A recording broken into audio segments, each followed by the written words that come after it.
मेरा सामने सार्वभौम जनता समक्ष जानुको विकल्प रहेन। न्यायको 4 किल्लाभित्र न्यायको हत्या नहोस्। प्रतिगमनको विरुद्ध आन्दोलन हो।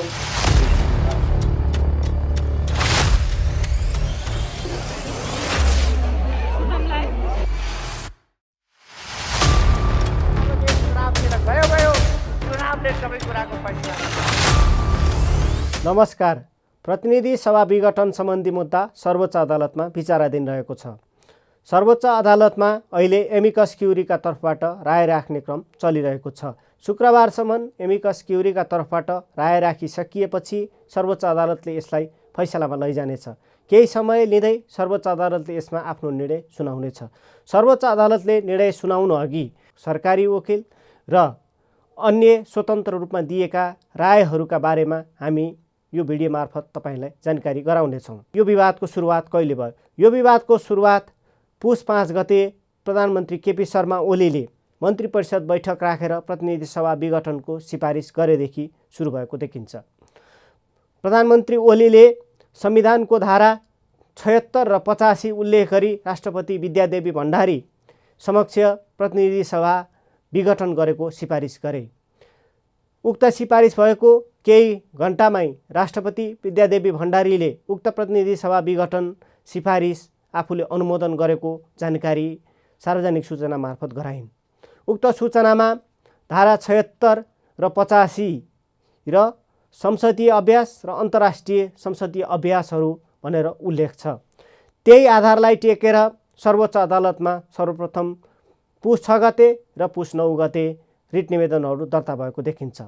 यसरी रिट निवेदन पुग्नेमा नेकपाकै नेताहरू देव गुरुङ सहित 13 थान रिट निवेदनहरू सर्वोच्च अदालतमा दर्ता भए। सर्वोच्च अदालतमा दर्ता भएपछि प्रधान न्यायाधीश चोलेन्द्र शमशेर जबराले आफ्नै एकल इजलास गठन गरेर संवैधानिक इजलासमा पठाउने आदेश गरे। राणाले उक्त आदेश गर्दाखेरि संविधानको धारा 76 को संवैधानिक व्याख्या गर्न उपयुक्त देखिएकाले संवैधानिक इजलासमा पठाउन उपयुक्त हुने भनी आदेश गरे। राणाको उक्त आदेशपछि प्रधान न्यायाधीश सहित संलग्न हुने 5 न्यायाधीशको संवैधानिक इजलास गठन भयो। 5 न्यायाधीशको संवैधानिक इजलासमा उक्त मुद्दा सुरु भएपछि पहिलो सुनवाई गर्दै सर्वोच्च अदालतको संवैधानिक इजलासले प्रधानमन्त्री केपी शर्मा ओली, राष्ट्रपति कार्यालय शीतल निवास, सभामुख अग्निप्रसाद सापकोटासँग लिखित जवाफ माग्ने र संसदमा भएका अङ्कगणितहरू र संसदमा दर्ता भएको अविश्वासको प्रस्ताव र प्रधानमन्त्रीले सिफारिस गर्दा विघटनका लागि लिएका आधारहरू पेश गर्न आदेश गरियो।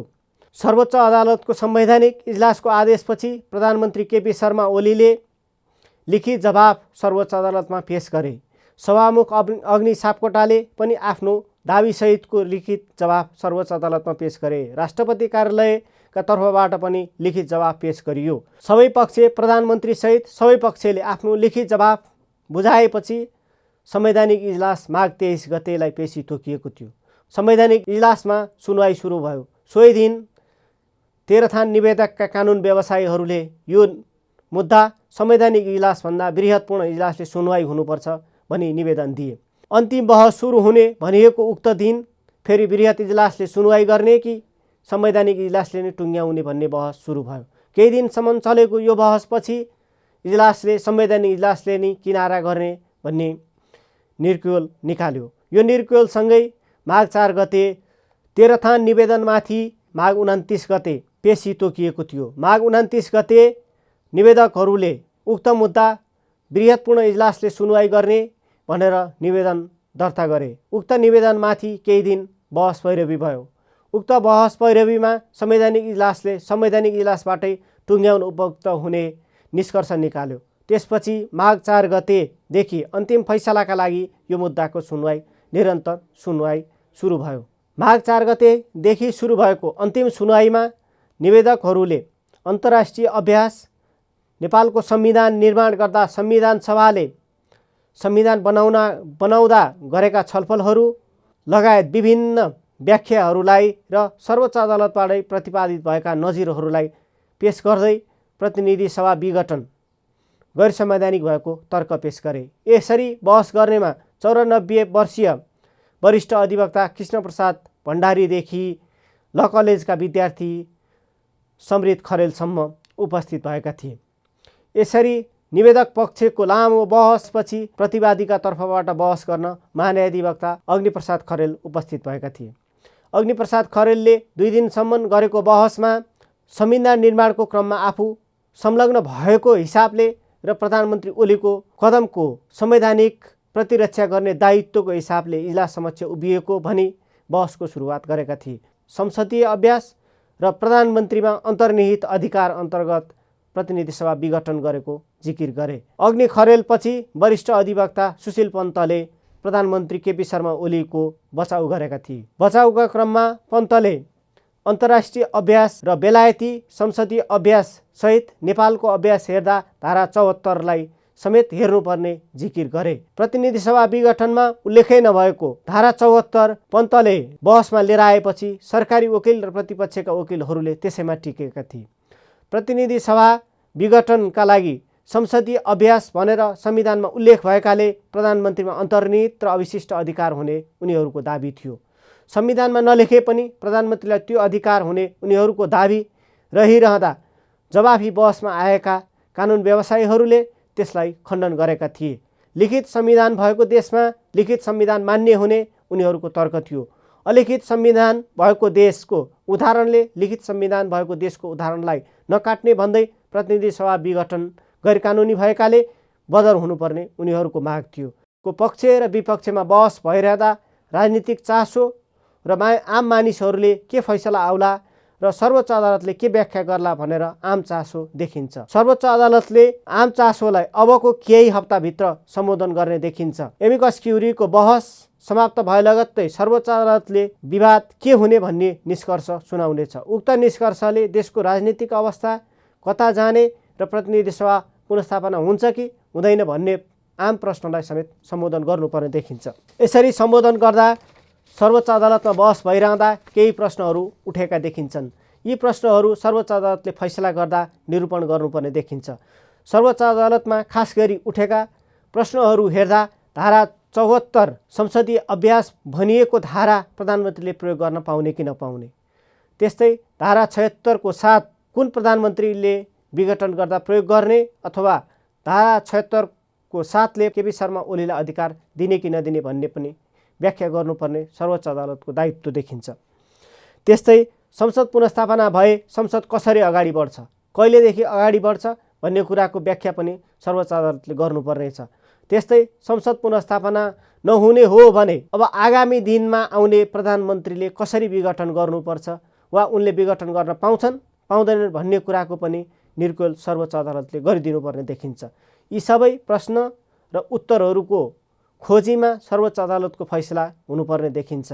आम रूपमा चासोमा रहेको यो प्रतिनिधि सभा विघटनको मुद्दामा हालसम्म आएका तर्क वितर्कहरू देख्दा प्रतिनिधि सभा विघटन संवैधानिक वा गैर संवैधानिक भन्ने निष्कर्षमा इजलास पुग्नुपर्नेछ। इजलासले दिने निष्कर्षले आगामी संविधानको भविष्य र संविधानले कोर्ने बाटो निर्धारण हुनेछ। पहिलो प्रतिनिधि सभा असफल भएपछि दोस्रो प्रतिनिधि सभाबाट निर्माण भएको संविधान करिब 3 वर्ष नपुग्दै अहिले बहस र व्याख्याको क्रममा छ। सर्वोच्च अदालतले त्यसलाई व्याख्या गरेर बाटो देखाउनु पर्ने भएको छ। सर्वोच्च अदालतको यो व्याख्याले नै आगामी संविधान कसरी अगाडि बढ्छ, संविधानले कस्तो काम गर्छ र संविधान कुन रूपमा अगाडि बढ्छ भन्ने कुराको बाटो निर्धारण हुनेछ। सर्वोच्च अदालतले यदि संसद पुनर्स्थापना हुने फैसला सुनाएमा संसदमा फेरि राजनीतिक दलहरू एक आपसमा गम्सागम्सी गर्ने निश्चित देखिन्छ। हालसम्मको अवस्था हेर्दा बहुमत प्राप्त नेकपा दल फुटेको वैधानिक देखिँदैन। नेकपा विभाजन नभएकाले र निर्वाचन आयोगले समेत नेकपाको कुनै पक्षलाई वैधानिकता नदिएकाले यो खेल अझ रोचक हुने देखिन्छ। यदि प्रतिनिधि सभा पुनर्स्थापना नभएमा के होला भन्ने राजनीतिक अन्यल भने कायमै छ। त्यो अवस्थामा पुनर्स्थापना नभए निर्वाचन वैशाखमा हुन्छ या हुँदैन, प्रतिनिधि सभा विघटन सदर भएमा आगामी वैशाखमा गर्ने भनिएको निर्वाचन सम्भव छ या छैन, कतिपयले वैशाखमा निर्वाचन सम्भव नभएको भन्दै आएका छन् भने प्रधानमन्त्री ओलीले तोकिएकै मितिमा निर्वाचन हुने दाबी गर्दै आएका छन्। यी सबै कुराको निर्णय सर्वोच्च अदालतको फैसलापछि मात्रै निदान हुने देखिन्छ। हालसम्म निर्वाचन आयोग पनि सर्वोच्च अदालतको फैसलालाई पुरेको देखिन्छ।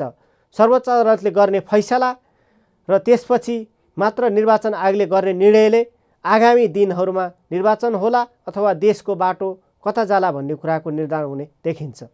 मेरा सामने सार्वभौम जनता समक्ष जानुको विकल्प रहेन। न्यायको 4 किल्लाभित्र न्यायको हत्या नहोस्। प्रतिगमनको विरुद्धको यो आन्दोलन हो, यो सङ्घर्ष हो।